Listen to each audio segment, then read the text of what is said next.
Can everyone see the screen okay? Excellent. Okay, so for anyone who doesn't know, this is the QA Beginners Club. I hope you know because you followed us through one of our social media platforms, either via Twitter, LinkedIn, Facebook, YouTube, our new YouTube channel. Please go and check it out, where this video is going to be uploaded to as well. We have Instagram as well, I believe.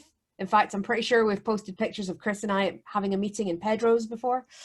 But yeah, we are constantly looking for new content for this as well. So if you have any anything you'd like us to do, anything you'd like us to cover, we do have a retro at the end, which will allow you to add some feedback for us, which is great. We are a community group that was started up by Chris and myself with the support of our two associate recruiters, Beth and Gabby. And basically what we do is we help people who are junior QAs or not yet QAs who want to be QAs and support you in how to get into the industry. Let me just, okay, now the cat's on top of the computer. Great, fantastic. Sorry about this, folks.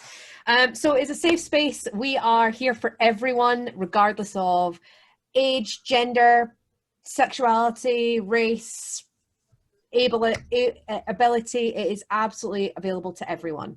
If we can make it more accessible for you or for anyone who wants to join, please let us know.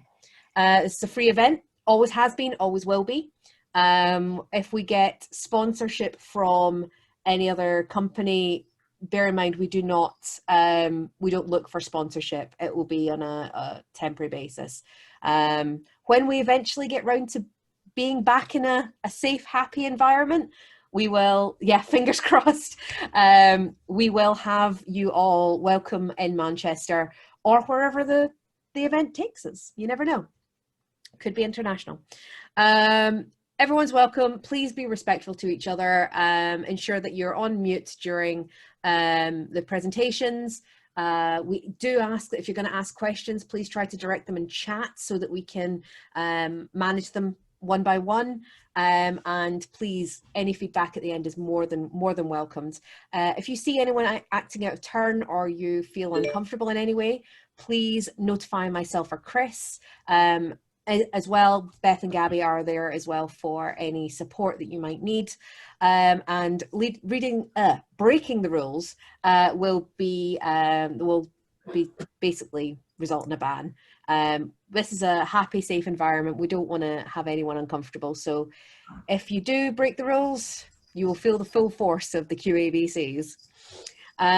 So yeah, that's basically us. What we're going to do is we're going to hand over to Rachel, who's doing her talk on how she got into testing and why, a little bit about her background and how other people have different ways of getting into QA, and she's going to give us an insight into her way of it.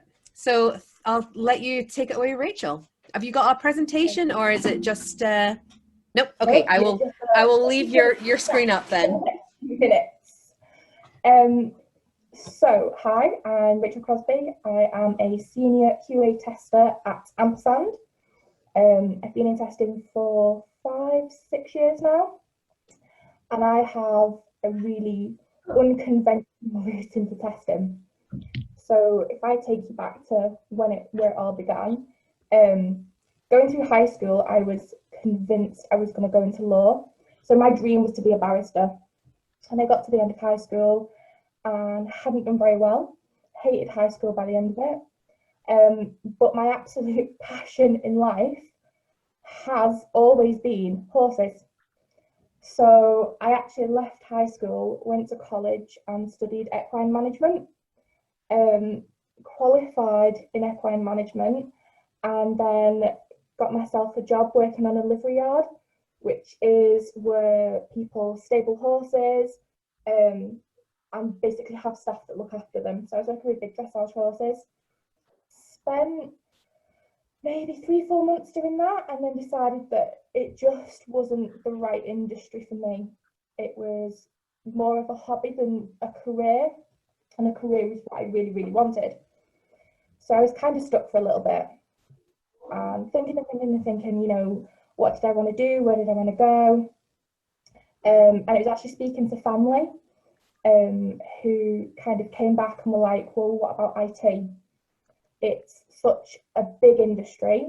It's constantly evolving. And there's so many different routes in IT, you know, it's massive, isn't it? It just keeps going, and technologies and stuff like that. So I went back to college and studied for my BTEC in IT. So I did that for 2 years and then decided I wanted to go to university. Again, looked around. I think it's super, super important that you enjoy what you're going to do. You don't just kind of go and do things for the sake of it. I went and did computer forensics. Spent 3 years doing that and kind of got to the end of my course. And it is such a difficult industry to get into. There's actually very, very few people that are hired either by the police to go into forensics or by private forensic companies. So I was kind of stuck. I'd got my degree. My only job experience was working with horses. And I just kind of got to the point where I did what I think most graduates do, panic. Just blind panic and apply for every job under the sun. And this went on for a few weeks, going for interviews, not really getting any feedback, not really getting anywhere. Everyone looking at me strange because I'd started off working with horses and I was in IT. Got a few funny looks. And then I applied originally to a company in Warrington as a technical admin. I went for the interview and they contacted me a few weeks later and said that they actually had a different role in mind for me. So super niche little company. So there's only actually 5 companies in the world that do what they do. They deal with chip and pin terminals. So for people who don't really know anything that happens with chip and pin terminals, before they go into real world situations, so into shops and stuff like that, they actually have to go through two kinds of testing. So a physical testing is it up to scratch, you know, can it be used by people? But also the software that sits on those terminals needs to be tested as well. And it actually goes through certification with each of the card brands. And I ended up working for these as what they would describe as a tester, but it's a little bit different to how we would describe testing. So we still had test scripts, but instead of it being a set of instructions that a tester would follow, they were written in hexadecimal, and those scripts are loaded onto test cards and then used to trigger events in terminals and test them that way. Amazing kind of start to my testing career. It meant I got to travel a little bit. It was just, yeah, I spent 2 years kind of starting to build that initial testing knowledge. So they weren't necessarily a test team where the devs would pass the work to the testers. It was a little bit more ad hoc than that. But again, a really great kind of start to it all. And then after that, I kind of had a few different testing roles, jumped through different industries. So I've worked in payments, law, I've worked in e-commerce, worked for a couple of e-commerce companies.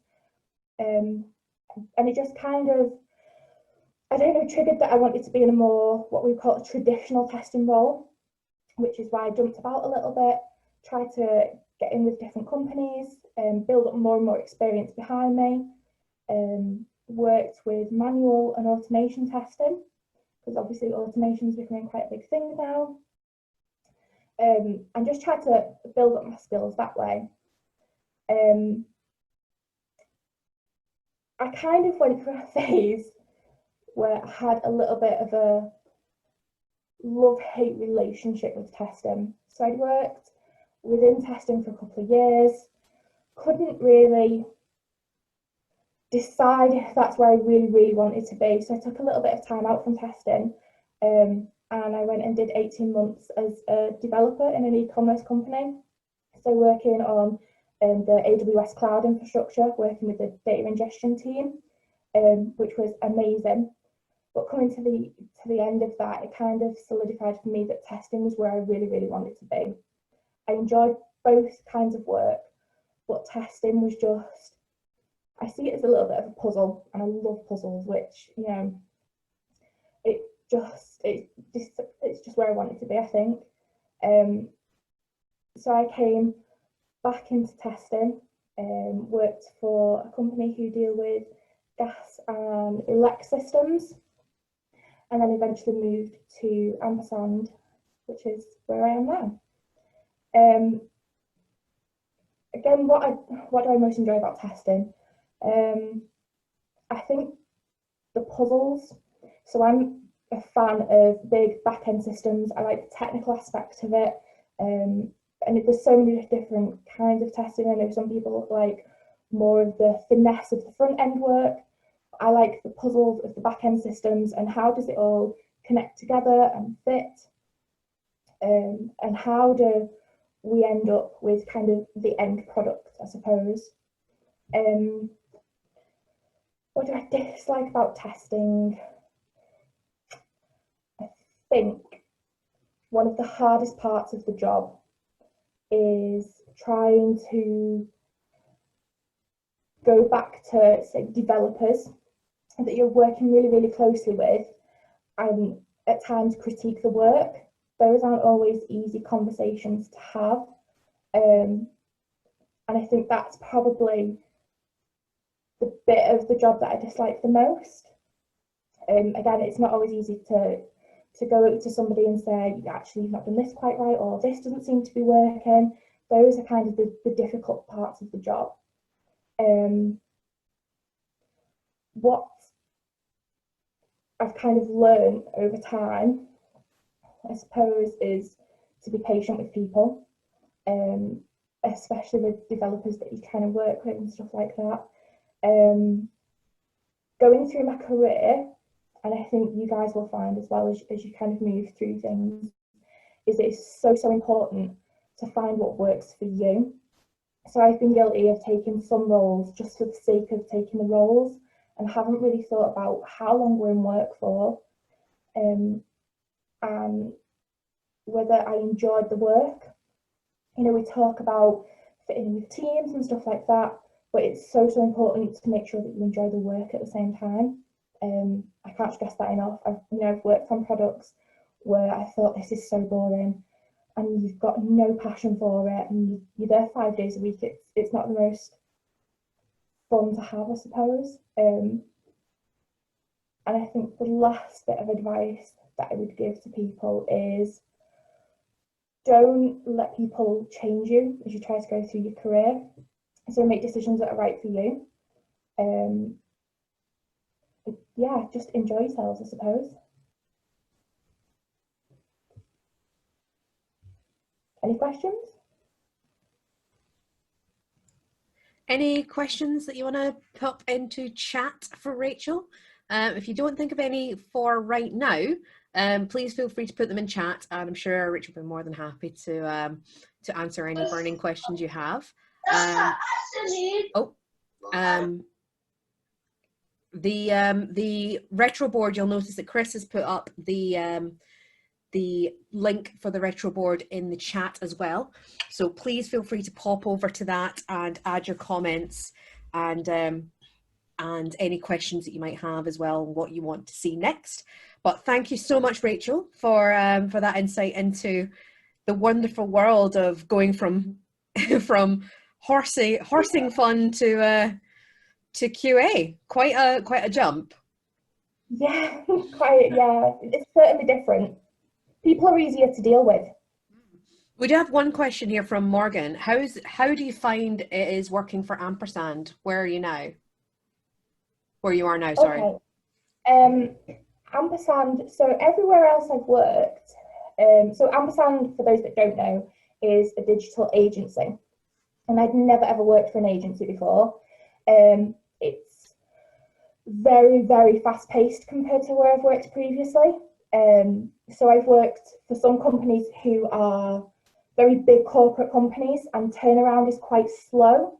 So you can be on a project for 6-12 months, and sometimes it can be a bit draining. Working at Ampersand is so fast paced, but I quite enjoy that. I quite like the quick turnaround.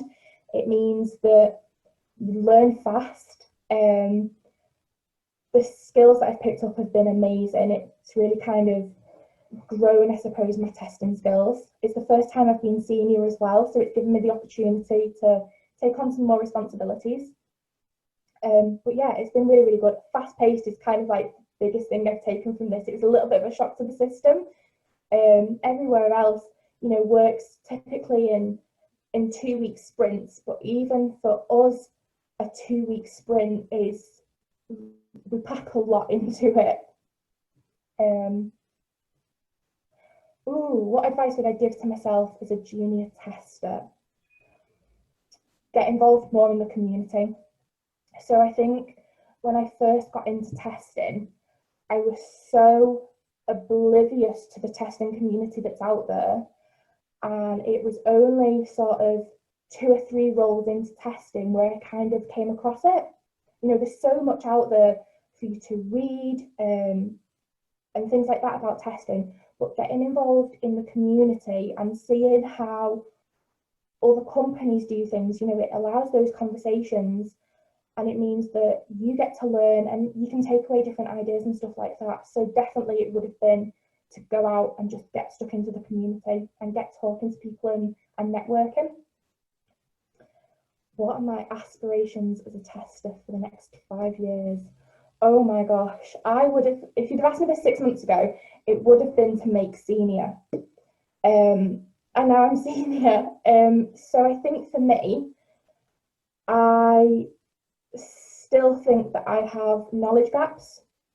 So end goal for me is to hopefully lead a team of my own.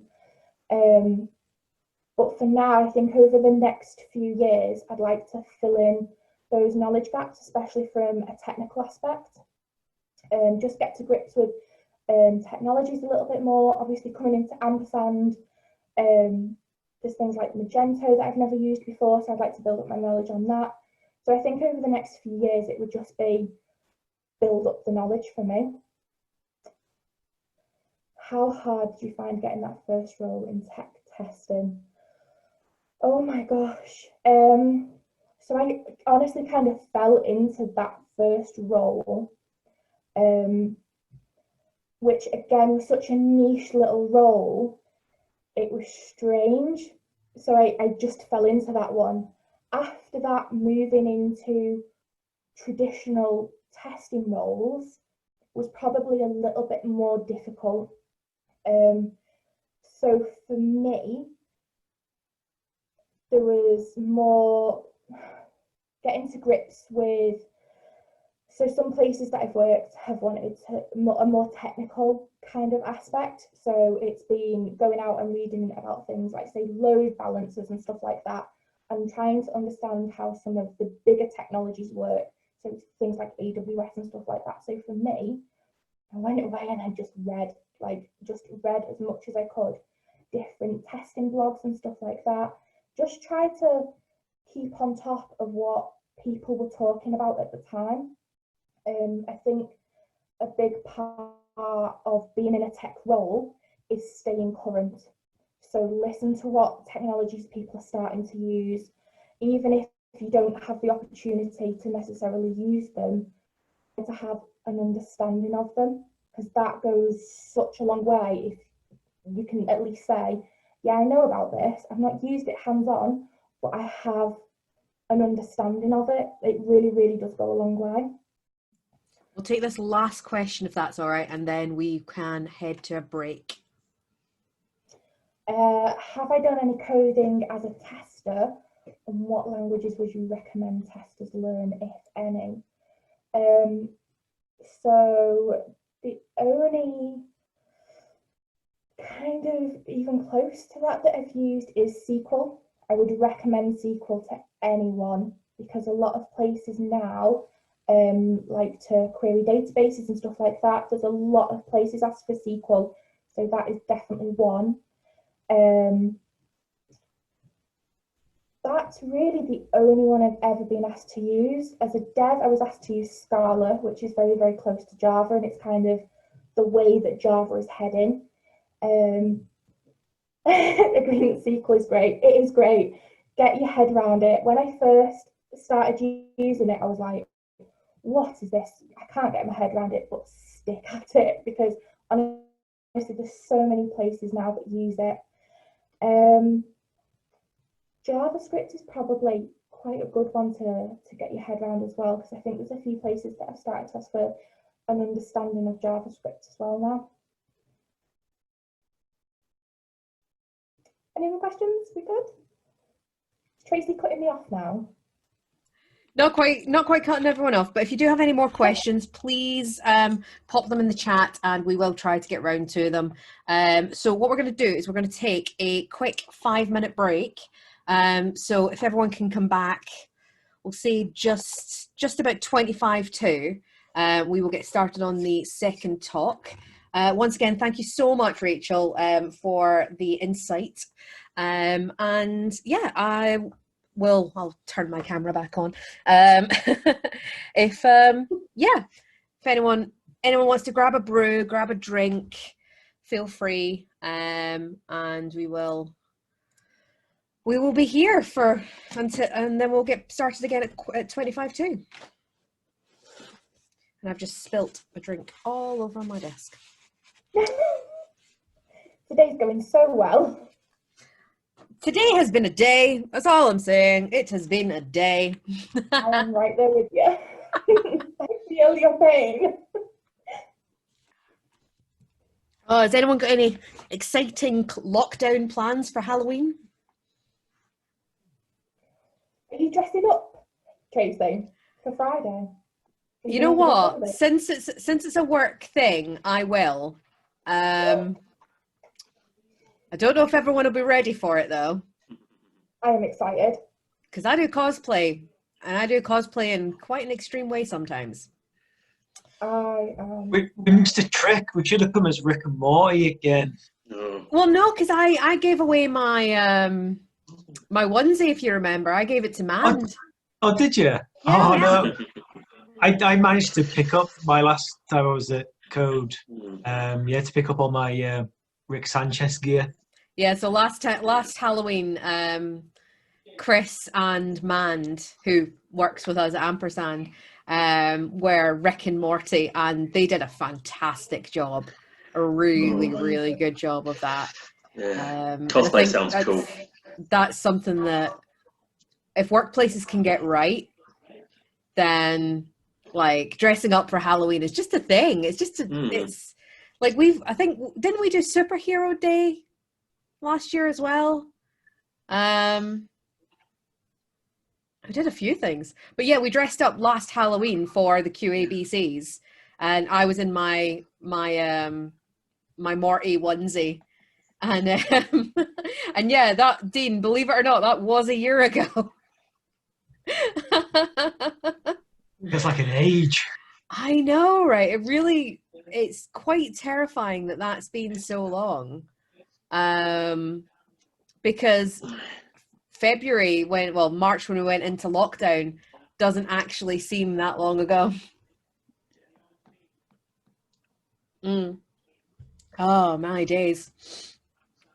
I was still freezing my butt off on a roof back then.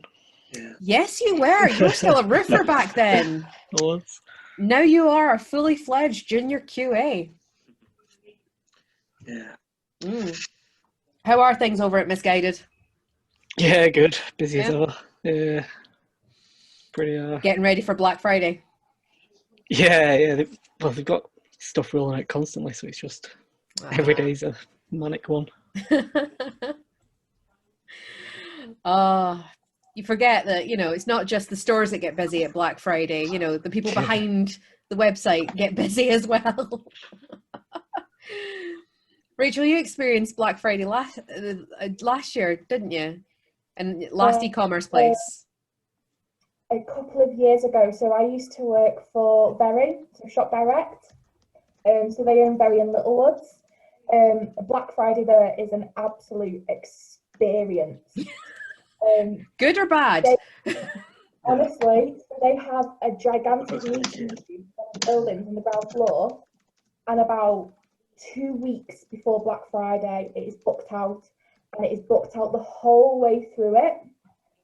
There's TV screens from everywhere rolled into it, and for those 2 weeks on Black Friday, it's known as the War Room. And what happens is, on Black Friday, all senior management sit in that room and they monitor everything. Wow. Like, it's everything. Obviously, like, they start doing stress testing around June, July time. So they really start, it is that early, because I think a few years before, the site actually went down. So they weren't expecting the kind of footfall that they got through the site. So they were super, super organised after that. And they start heavily stress testing around June, July time. Like, they really, really ramp things up and just load the system as much as they can. And then obviously monitor it just to make sure that we can handle it. It's an experience. Because I'm pretty sure Black Friday as a whole hasn't really been a thing in the UK, and like maybe in the last 5-6 years. Yeah. I think this is why it caught them so off guard, because it just kind of took off. Obviously, because it's a very American thing, isn't it? Like, it started in the US, I think. So obviously, the day after Thanksgiving. Yeah, we just adopted it, and then it just took off, and nobody was really expecting it. No one was kind of ready for just how it went. But then you've got Cyber Monday not long after as well, so you kind of have to stay ramped up for that just in case.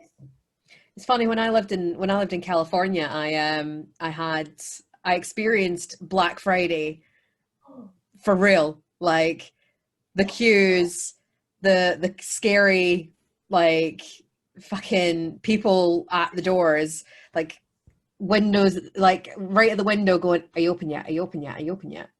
Terrifying. Absolutely terrifying. It is a different animal over there, to be fair. Of course, yeah. Dave, you lived in Texas for a while, so yeah, it was carnage.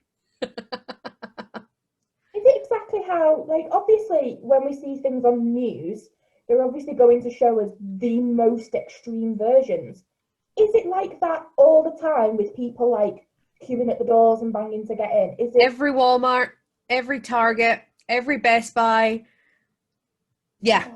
Particularly in big cities. I was more kind of a little bit more rural, so it wasn't as mental.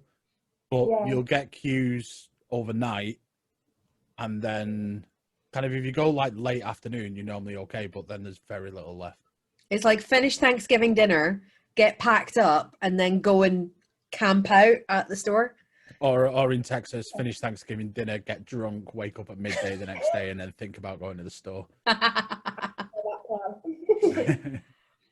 Right, so I think we can get started again. Chris, are you about? Are you here? Hola. Hello, darling.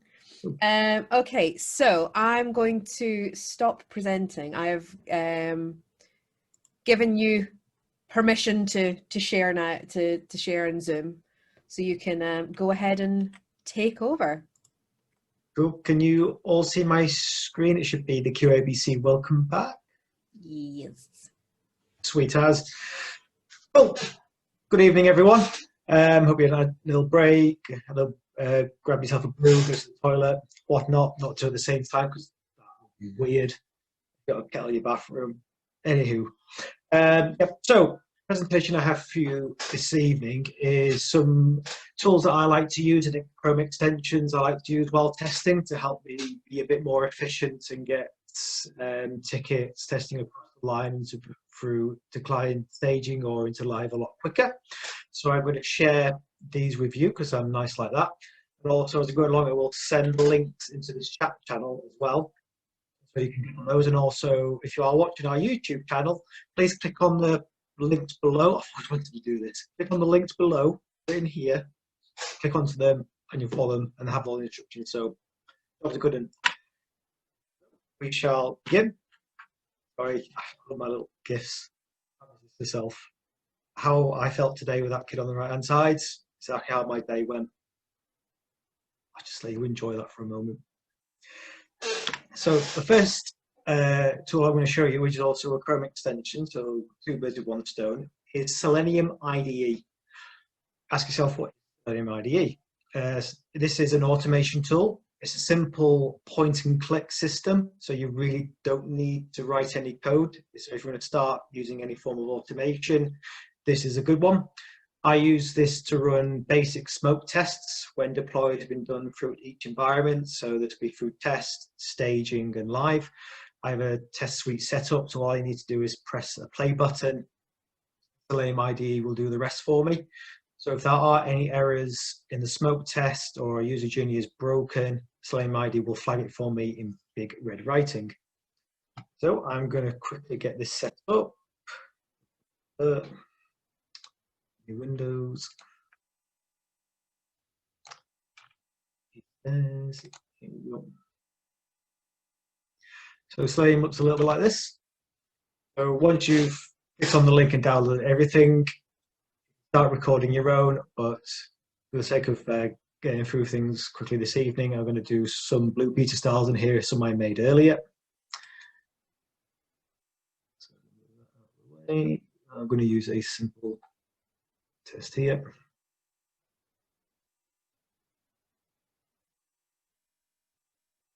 Cool. So as you can see, these are all the commands that I've done. So I've not written these. All I've done is simply clicked on the links or any actions buttons that are on the web page itself. And when you hit the record button up here, Selenium will start writing them for you. So you put like in a base URL that you want to start with. And then you click the record button, then Selenium will open your web page for you. And then you just, yes, point and click and do what you need to. Once you are done, then you just click the record button again and that'll stop. And that's basically it. So I'm going to press play now.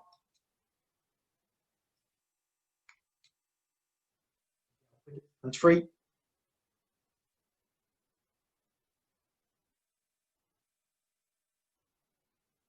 And we have a failure already. This is why I love live demos. I tried this earlier, so I obviously have an error, but it's actually quite good. It's happened because I can actually show you. So Selenium will show you here that there is an error and what happened.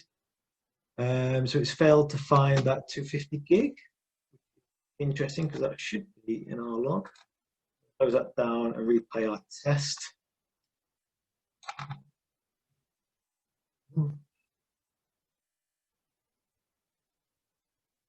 There we go. There we go. And that's it. So some of that could take you a couple of minutes, as you saw right there. It took seconds to do. So you can also add in your own commands as well if you wish to rewrite. For example, if I didn't want an iPhone, I could change it in value. I don't think there's any types in here. Yeah. If I wanted to change the name of the test I was running, I could change that to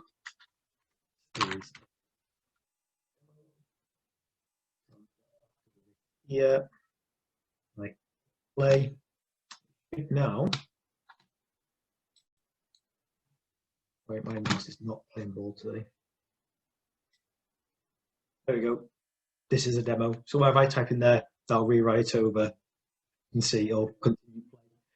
So that's a nice little tool to use if you're beginning and getting into automation, but you're not sure how to code. This is a really, really useful and easy tool to use. I mean, I use it a lot. So that is Selenium IDE, and as promised, I will put the link in there for you.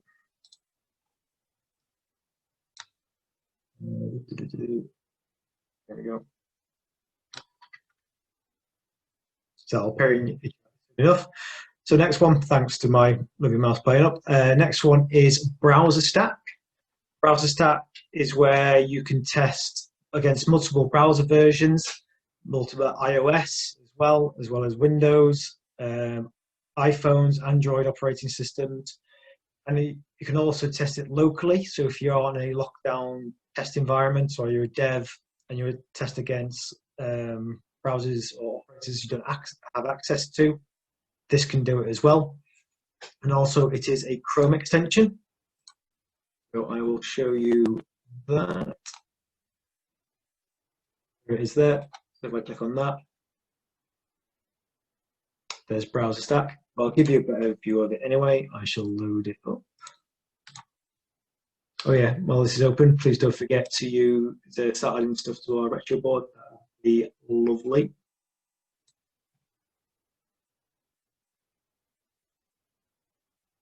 So this is Browser Stack.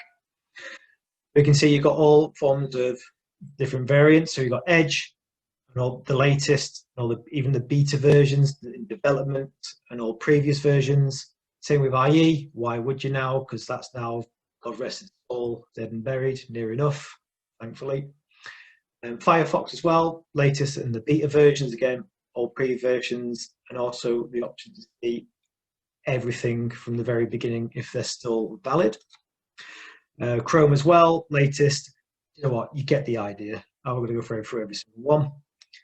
We've also got all Android devices, Samsung, Google, OnePlus, Motorola, whatever that is, Vivo, and others. I think Huawei is in there, but I don't know if they've got the licensing for that, so I don't think it is. They've got a Sony one, which uses what looks like a squirrel. No idea.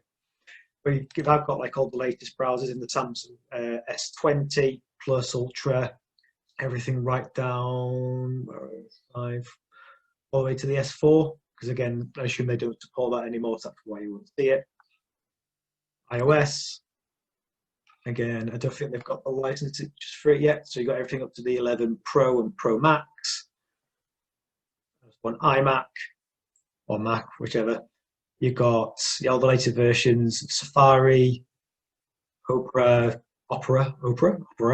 Edge, Chrome, Firefox as well, with all the latest versions. Then you've got also the different, I didn't know this till recently, the different operating systems within iOS as well. So you've got all of these here. I don't know what Mountain Lion is. I'm guessing it's Qual, Lion. I'm guessing these are all previous, like kind of Android KitKats versions and all that. Yeah, so if I wanted to open that with the latest one.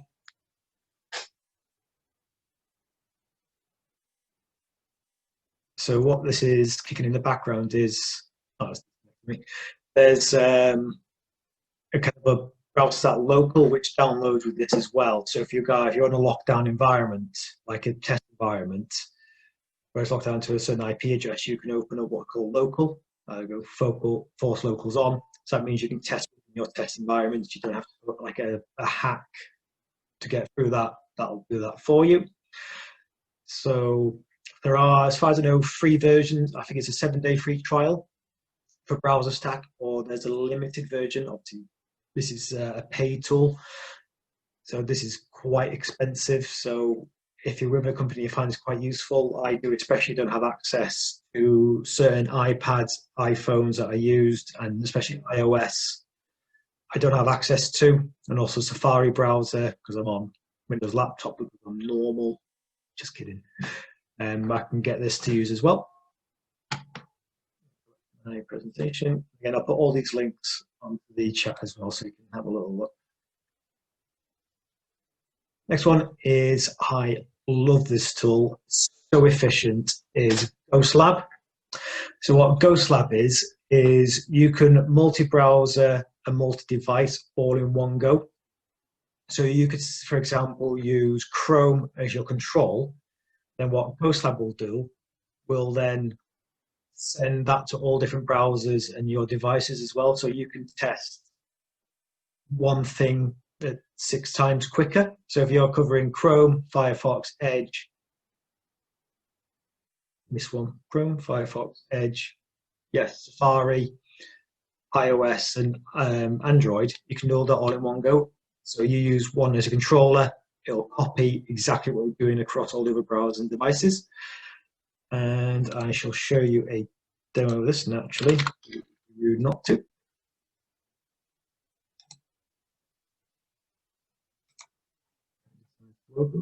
Here we go.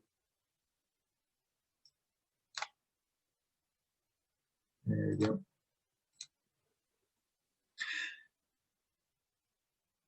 So this is GhostLab. So if I want to add a new URL, so I'll use Eclipse is our sister website in America.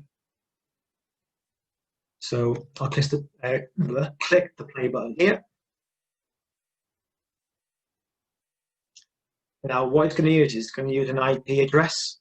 So you can then copy into different browsers, but this will also do it for you. So I launch this. So you can see it's gone with always had to kind of go locally. So I'm just going to move this across here for a moment. So I'm going to use Chrome as my controller, and it'll make sense why in a minute. So here we've got different browsers. So Firefox.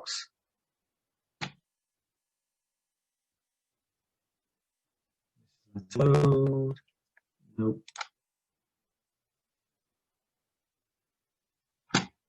So I'm just going to minimize this.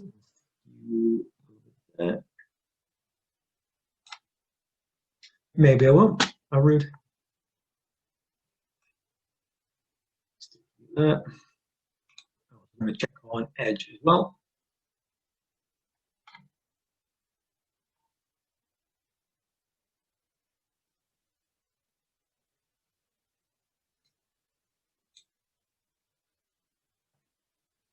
Cool. So they're now set up. So what I'm going to do on my Chrome,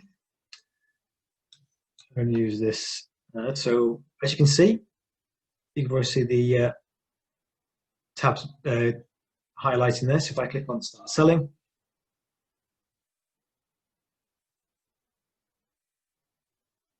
so sorry, my connection's a bit slow at the moment, so apologies. Quicker than this. So you can see it's mimicking what I'm doing. If I type something into here, iPhone X, like that.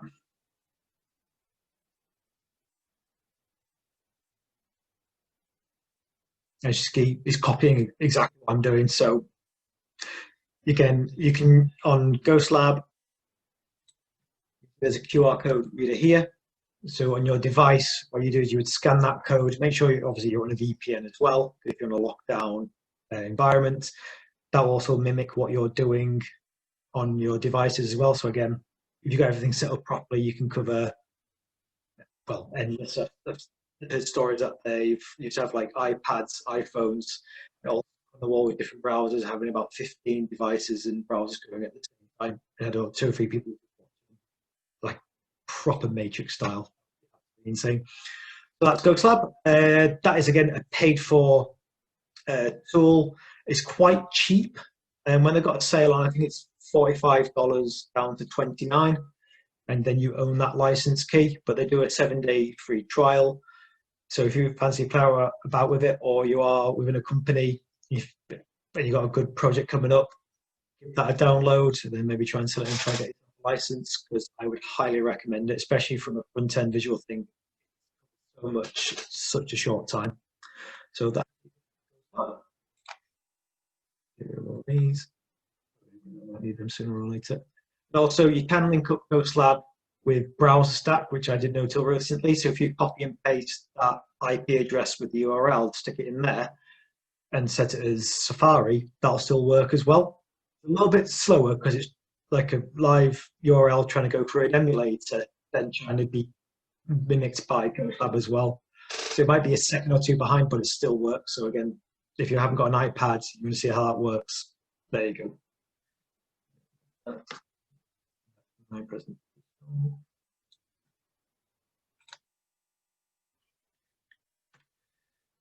So I'm going to go over some little freebies that you can use. So one of them is called, what you just before is QR generator. So let's get very disconnected. Not my fault.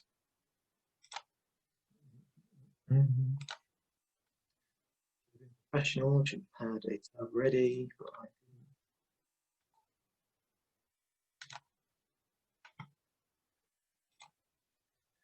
So again, if you just want to device test only, but then you've got to go into browser, type in your URL, or you've got a certain one you want to go to.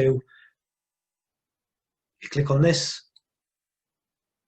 bring the QR code for you, right there and there. So you would get, most phones now have on their camera function to have a QR code, a QR reader.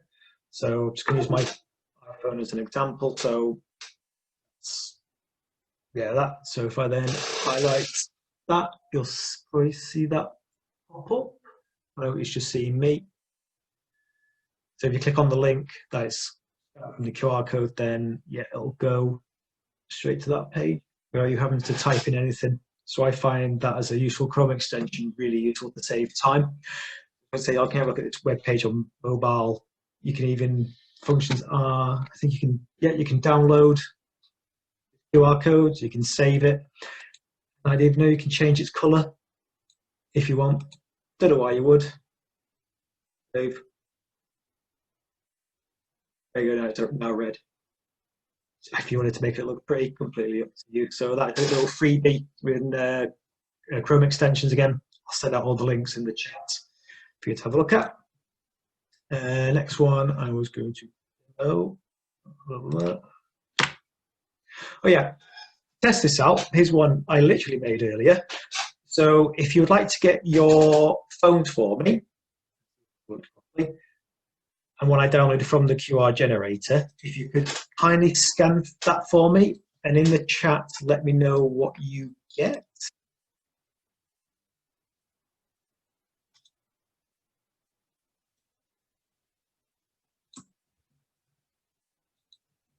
I am being pro.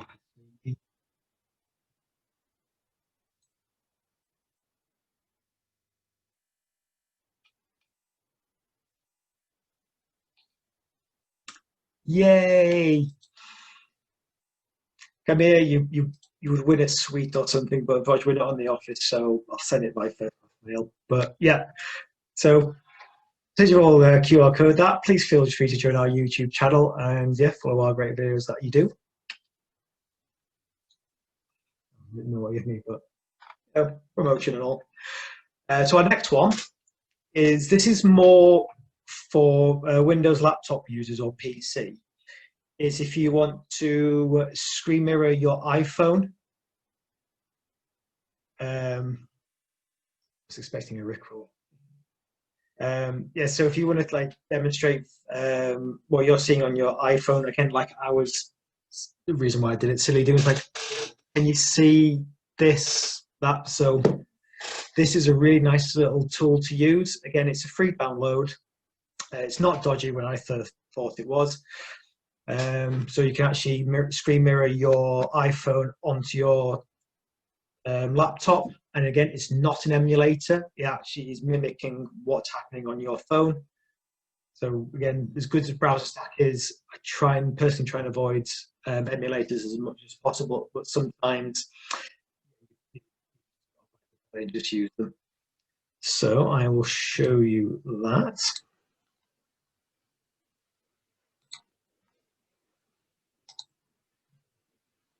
So I can screen over. So it will look like this once you've downloaded it. So you will click onto here, and on your phone, when you swipe up, you would see screen mirroring on your iPhone, and then you will see 5K player and the name of your laptop. Click on it, and it should pop up. There we go. This is what you would see. So whatever I'm doing on my phone now, try and show, is doing that on the screen. Yeah, there you go. So to get that swipe up, yeah, so where that 5K is would be screen mirroring connected to your phone. So if you are doing anything, you want to demonstrate to a client or a developer, but you can't obviously see what you're doing on your phone, this is a nice little free tool to use. Easy to use. So yeah, so that's yeah, there we go. see everything working. This is exactly what I'm doing on my phone now in absolute real time. So yeah, nice little free tool.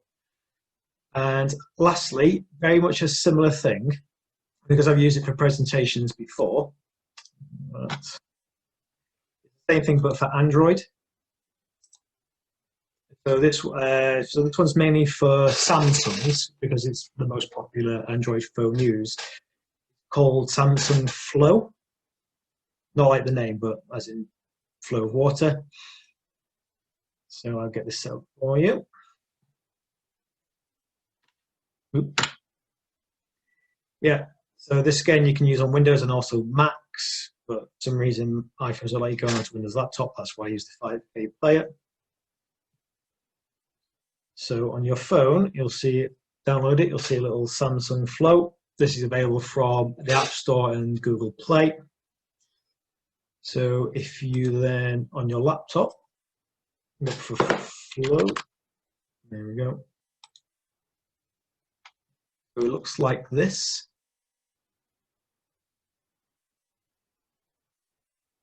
So when that highlights, you would then select Samsung Flow on your phone. So you want to connect. So that's now connected. So if I click on here, please work.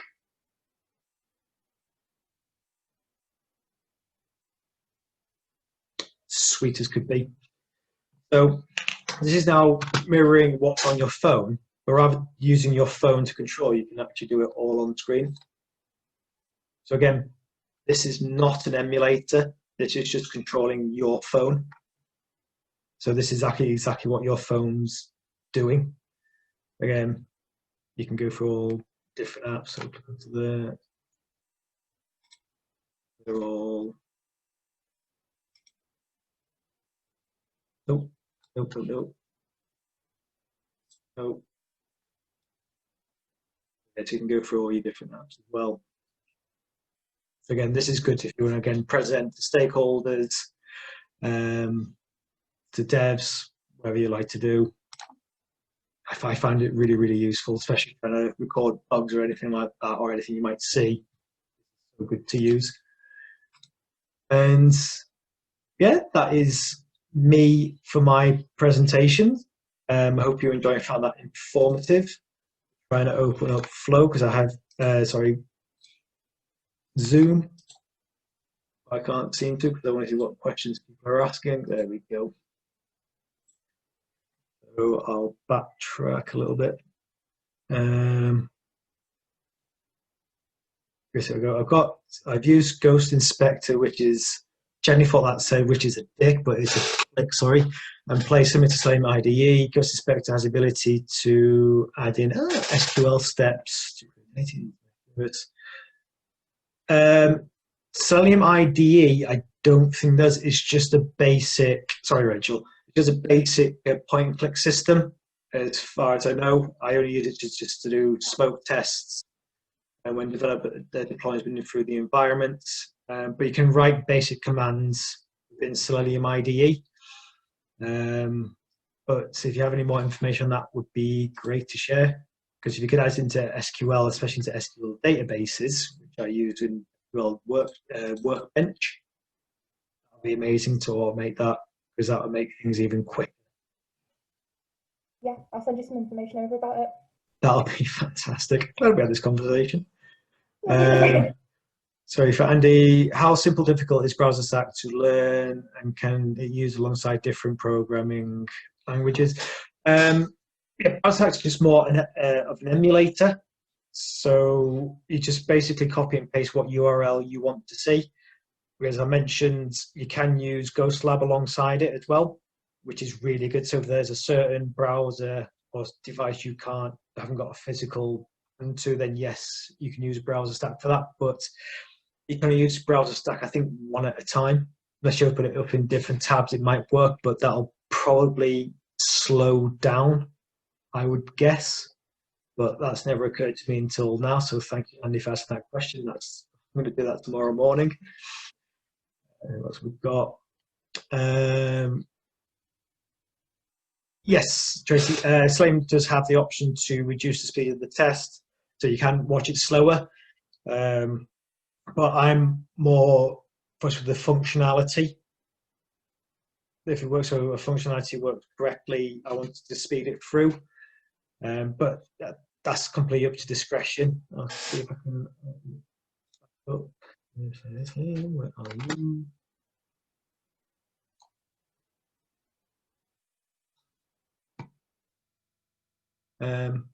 If you can see it, I can't be bothered to open up. There's a little clock. You can see that there. So if you click on that, there would be a drop down where you can speed up and slow down the actual test that you're running. I wouldn't advise to do it mid because that can possibly break. But there's a pause and stop button as well. So if you do something, you can just pause it, see if there's an error or change anything. You can change a bit of data midway and then just restart it again and it'll capture it for you. Tom, how reliable the word flaky is Ghost Lab? Have you experienced logic errors, for example, 6 out of 10? Moment, it seems there is a little bit of delay. I think it's just because it depends on your network as well, how it tries to connect up with everything. But that's the only thing I've experienced. I did try to hook up Selenium IDE Ghost Lab with all my devices. So you would just copy and paste what the IP address it gave you, the URL, put it into Selenium as your base URL. Then Selenium would take command and then send out all the information. But I found it doesn't type any information in, and I'm not sure why. So that's something I'm trying to figure out at the moment. If I do figure out, I'll let you know, because that would be automating against four browsers and 2 devices at one go. That's amazing. So yeah. Any more questions anybody would like to ask? Or myself, Tracy or Rachel?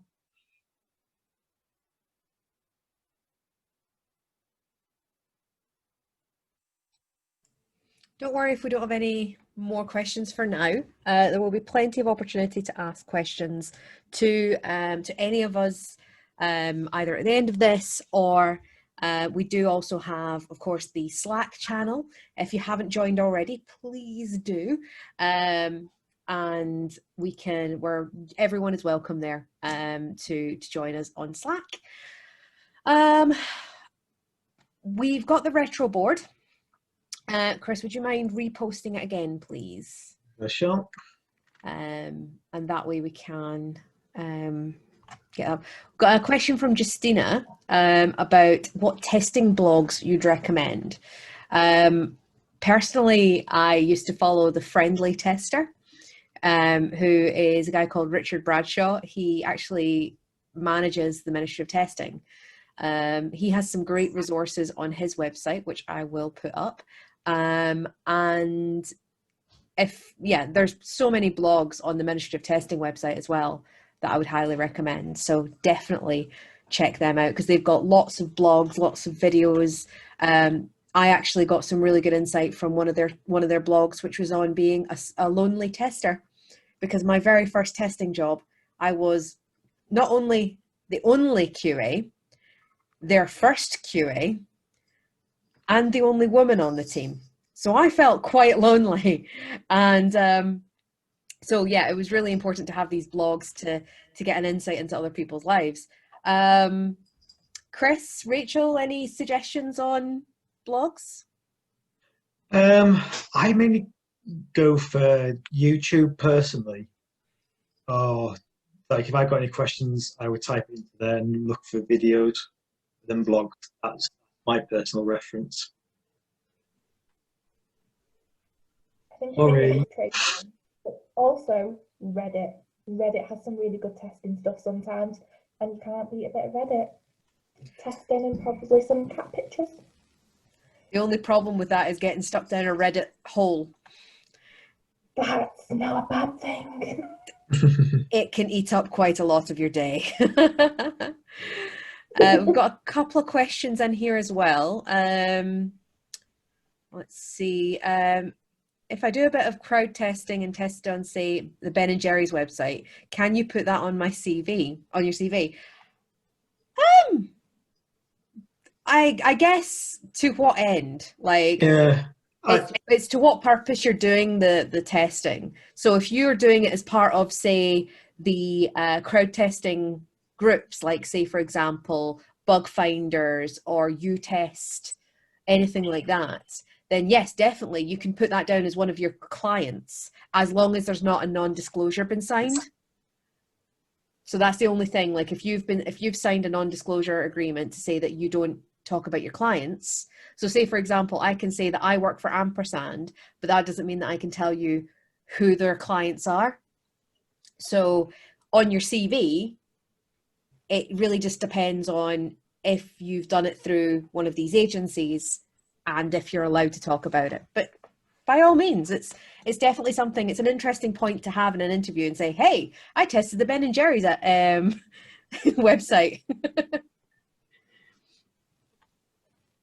I'm sure there's a pun somewhere. There will be a pun, Chris. If there's anyone that's going to find a pun inside that, you will find it. It's not very ice clear, if you get what I mean. Well, I think I need to chill out for that one. You do need to chill out for that one. Make it very clear that it's freelance, voluntary work. Yeah. So if you're doing it out for the love of testing, just be aware that that is definitely something that you need to be careful of. Registered with a few of them, great. I've started working with CI in my new job lately, really enjoying it. Have any of you worked with CI, and what are your thoughts on it?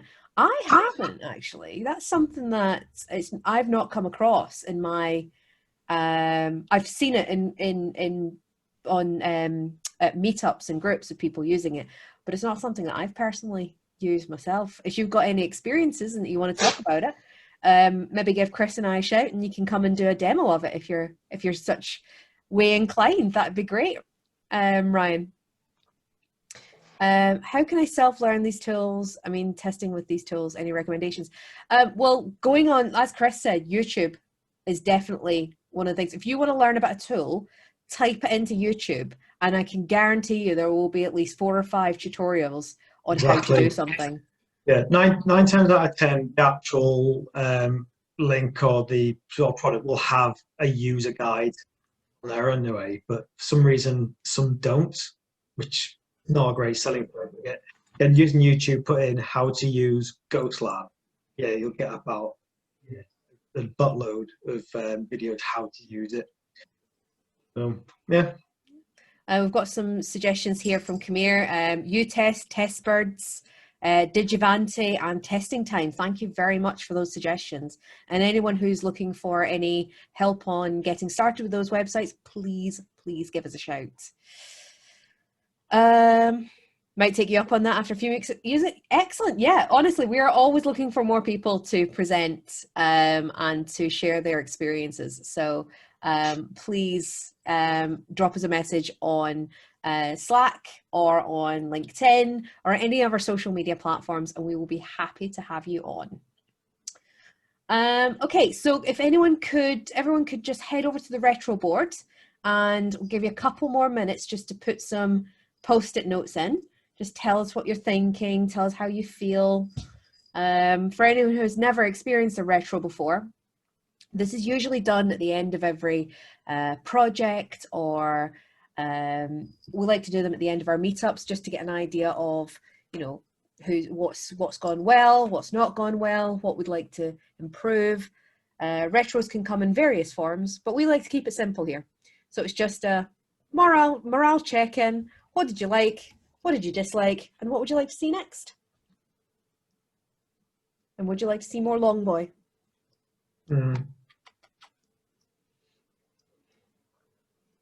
He's such a good boy, aren't you? He's also an angry boy. He doesn't like being held like this. Legend. Who's a good boy? Okay, you can go now. you can go, but I shall show you this. Yep. Cat hair. It's a wonder that I'm still a goth, considering that I'm always covered in ginger fur. Chris, I think I'll let you take the lead on this one if you want to go through. Yeah, that's absolutely fine. Here we go. Anytime. Also, we'll go with morale. So some nice scores there. 10 out of 10. Few 7s, 8s, and a 9. Yeah, I'll take that. I'm going to have a little note saying learning loads. That's definitely a good morale score there. I'll take that. Better than our first lockdown webinar one that we had. Yeah, I think that's exceptional. Yeah. Cool. So we'll go on to liked. Numbers are up for attendees. Are up. We'll roll that twice. Yeah, I put that. I was thinking of a million things at once. Yeah, I think with the last couple of, again, I think it's all just due to the lockdown. Numbers have been a bit low, but they're back on the rise again, which is really, really good to see. So happy with that. Long Boy is a legend. Yeah. He is a fluffy bastard, but also a legend. Amazing insight into another way to get into testing. Thanks, Rachel. Great to hear Rachel's perspective. Sweet. Rachel's presentation quite encouraging. Thanks. Excellent. Great little demo on tools and extensions. You're welcome. Good to know it's a little late. Good demos, but feel like I have a lot to learn still, and that's a good thing. Yes, it is. Every day is a school day, as far as I'm concerned. David Booker's beard. I can attest to that one. It wasn't me that said it, but Booker's beard is magnificent. I have felt it. It is very soft. Is that why you've been off for a couple of days? You haven't been ill. I've literally just been round Booker's house stroking his beard. That you wouldn't tell anyone, Tracy. Sorry. You signed an NDA and everything. I know. Oh no. You can take me to court now. Yeah, and last one we've got both talks really interesting. Yeah. Take that. Okay, and disliked not meeting everyone in person. I know that this kind of forum Zoom calls was the do at the moment, unless you want to go and stand outside in the park in the dark. No. Not around some parks in Manchester. No. Not a bad shout though. We could do like a massive event at Castlefield Bowl where we have everyone sat like 3-4 meters apart from each other, and Chris and I at the very bottom, sort of presenting to you all. I could bring my fire stuff. That'd be fun. Just keep it away from the presentation board. Will do. A few parts of feeling overwhelmed with information can sometimes make it feel difficult to get my foot in the door. Was that sort of, if I may ask who wrote that, is that part of what you've seen tonight, as in the way it was presented, or is that the overall information of where you need to start to get your foot into the door into testing? That was me. It's just I'm kind of new to a lot of it. I'm trying to kind of take a lot of information in and try and put it into practice through bug finders and stuff when I do get a chance. Yeah. But I am just kind of finding, although a lot of the stuff looks good and obviously looks simple enough to use, I feel like sometimes I'm trying to take in a lot of information and then how to kind of patch that. I don't know if Rachel was, it was me that was a little bit late. So I don't know if it was covered before, and with my job at the moment, it's very difficult to make these every week. But I am trying to kind of pick up as much as possible to try and get, like I said, get that first job that I know a few people are looking for.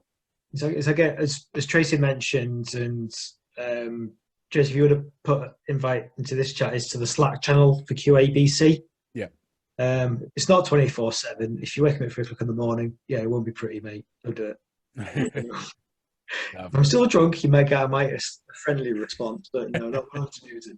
I'll try and time it for when you're drunk then. Might not be what you expect to get back. Yeah, by all means, ask any question on that Slack channel, and I promise you will get a response from someone. So I think we're getting up to 60 people on there, so we have got a good variety. People wanting to learn, beginners into QA, and also we've got a few sort of professional and seniors on there as well at hand. So it's like I've learned a few things on there as well. I think I'm finding the name. I like a lady from Belgium who put me in the right direction to a YouTube video to how to use Cypress better. And it was like, yeah, you can learn and pick up anything from there. Next one. You're welcome, Dave. Thanks for that. Next one is Love It All. Yeah, that's going to enjoy that one for a moment. Yeah, we're good. Last one. I struggle to chat during the break as I get worried of talking over people on Zoom. Yeah, chuck some into the chat as well. It'll get picked up and we'll respond to it as much as we can. Yeah, it's the only thing on Zoom compared to when you're actually in real environment, 3D environments where you can actually not talk over, but somebody can talk to people individually, where this is a bit more difficult. So I wouldn't worry about it. If you've got anything you would like to ask, on the chat, and we do scroll and we do pick it up and respond as quick as we can for you. So don't feel afraid to speak up. Or I don't know if it's on Hero Teams, do the little hand gesture. I can't remember what it is. That one. I don't know. To see next, more real life insights. What do you mean by that? I assume kind of real scenarios, tickets.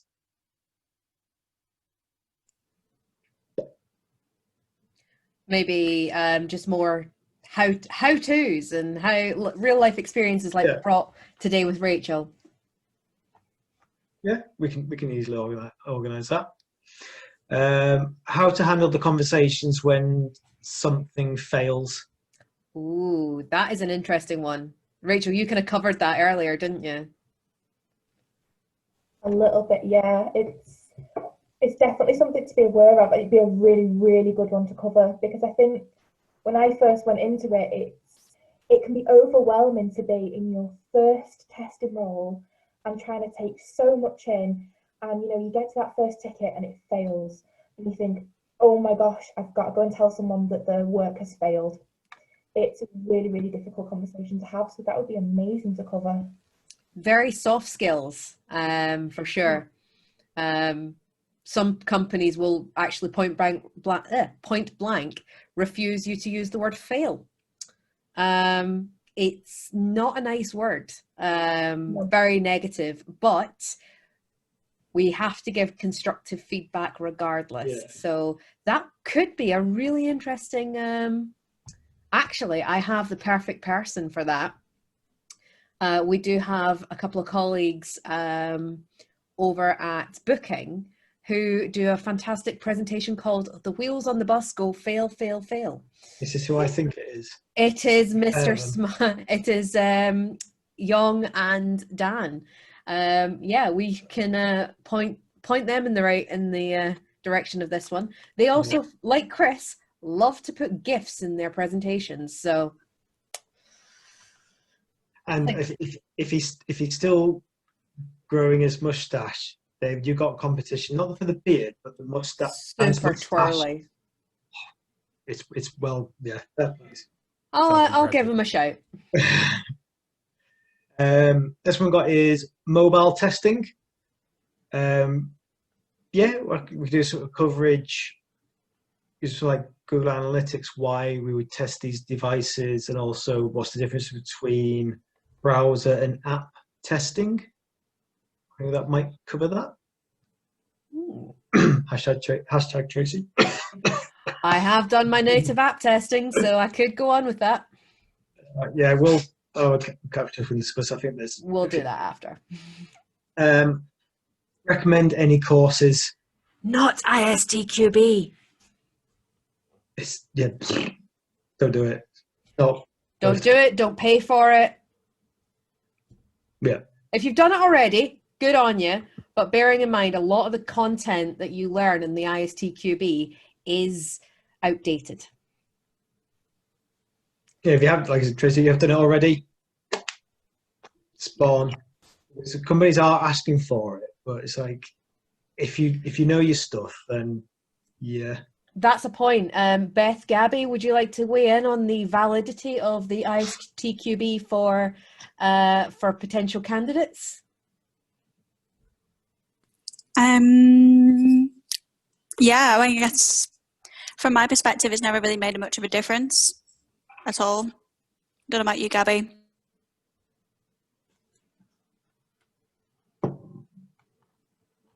I think Gabby might have disconnected for a second. That's fine. Yeah. Yeah, I guess from a recruiter's perspective, I don't look for it like on anyone's CV. If it's there, then fantastic. But I think the way someone comes across in their CV, the qualifications, I mean, are a certain aspect of it, but I don't look for an ISTQB at all when I'm screening someone. Good to know. Good to know. There are plenty of courses out there that are on specific things like specific tools or specific ways of working. But what I would recommend before you sign up for anything, have a look on YouTube. Have a look at free courses. There's lots on even some paid courses like on Udemy. My partner and I have done a few language courses on Udemy, so specifically for game building, but try to explore the free courses first. But we can put a list together for courses if that's something that people would like to see. Cool. Remember that. Next, what can go wrong as a tester any bad days? We could spend a whole session on that alone.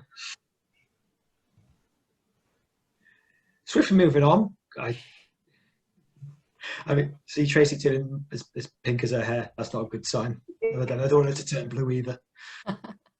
How can we improve our CV advice section? I think we did this a couple of months ago. We also did it back at the very beginning as well. Beth and Gabby are our associate recruiters. If you have any if you have a CV that you want to put forward for looking at junior QA positions, though Beth and Gabby are the best people to speak to. If you want someone to look over your CV, almost everyone in the group that is already a QA, whether that's foundation, professional, senior or higher, will more than happily take a look at your CV and help you shuffle it around or add any of your skills that you didn't think were relevant, because there's a lot of skills that are transferable from different industries.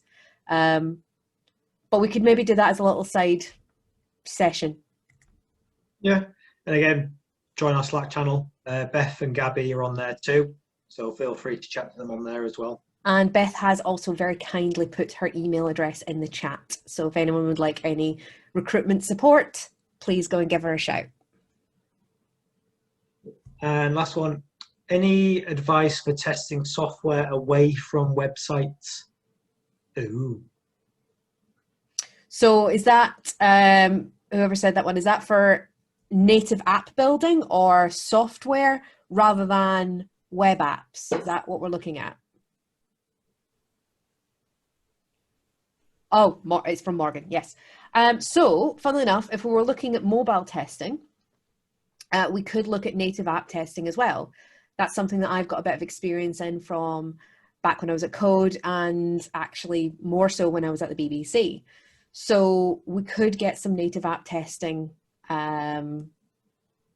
a little demonstration going, and sort of how-tos, the beginning steps of it, and maybe even a little bit on automation, on how to get started with automation on native apps, because it's incredibly interesting.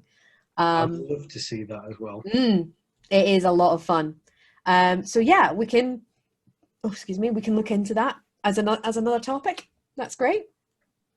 Cool. I enough there.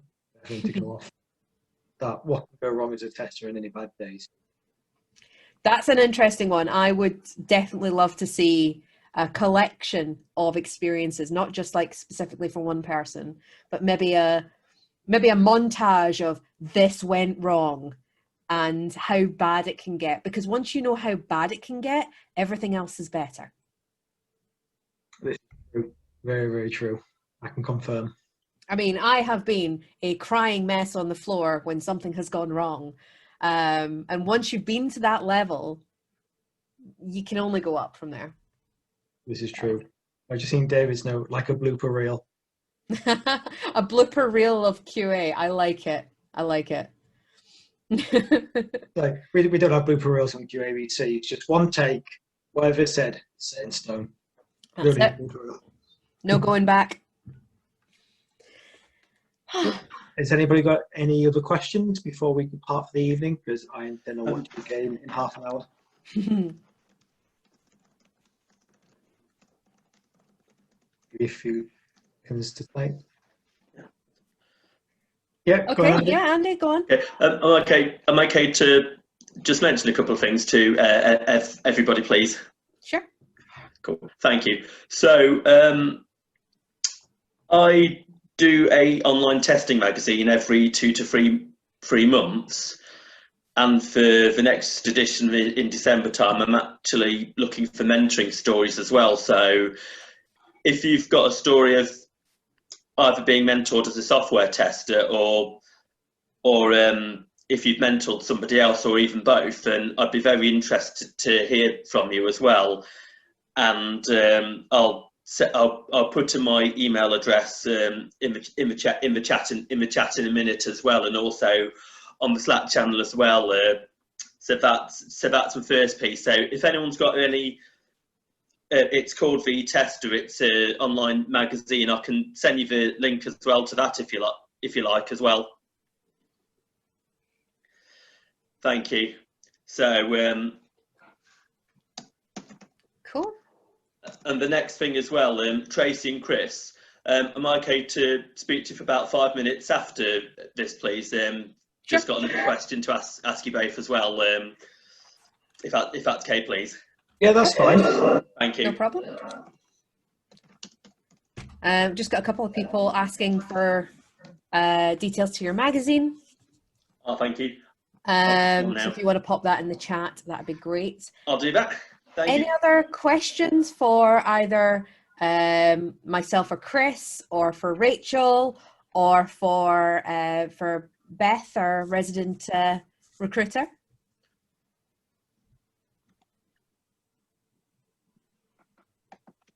If not, thank you very much for joining us this evening.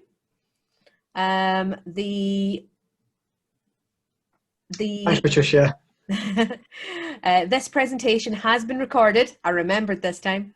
And it will be uploaded to the YouTube channel as well. So please keep your eyes peeled. Please subscribe to our YouTube channel. We will be starting to put up some more content on there.